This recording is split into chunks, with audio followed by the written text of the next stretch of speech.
ছাড়াই অন্য কোম্পানির সিলিন্ডার রিফিল করে বাজারে ছাড়ার মহোৎসব চলছে যশোরের শহরতলি কানাইতলায় ডেল্টা এলপিজি লিমিটেড নামের একটি প্ল্যান্টে।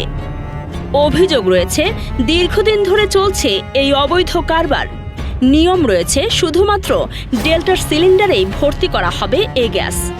কিন্তু রোববার রাতে যেয়ে দেখা যায় এখানে সব ধরনের সিলিন্ডারেই দেদারসে গ্যাস ভরে বিক্রি করা হচ্ছে, যা নিয়ম বহির্ভূত জানিয়ে ক্ষোভ প্রকাশ করেছেন সাধারণ ব্যবসায়ীরাও।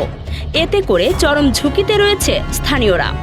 অভিযোগ উঠেছে খুলনার ব্যবসায়ী নূর ইসলাম রাজনৈতিক প্রভাব খাটিয়ে প্রশাসনের নাকের ডগায় চালিয়ে যাচ্ছেন এই ঝুঁকিপূর্ণ ব্যবসা।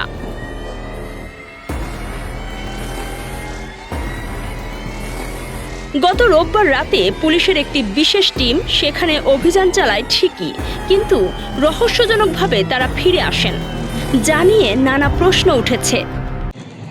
এটা মূসক চালানেই করা হয়, বুঝলেন। আমাদের যে গ্যাসটা আসে কোম্পানি থেকে এটা মূসক চালানেই দিই। মাঝে মাঝে এই আমাদের কোম্পানির সিলিন্ডারের বাইরেও কিছু সিলিন্ডার রিফিল করা হয়।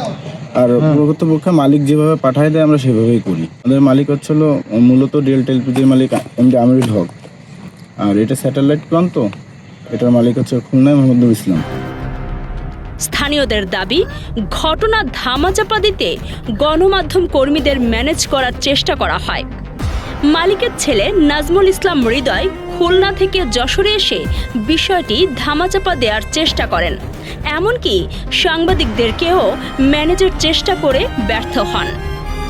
এ বিষয়ে যশোরের পুলিশ সুপার জানিয়েছেন, অপরাধী যেই হোক, সুনির্দিষ্ট অভিযোগ পেলে তদন্ত সাপেক্ষে অবশ্যই ব্যবস্থা নেওয়া হবে।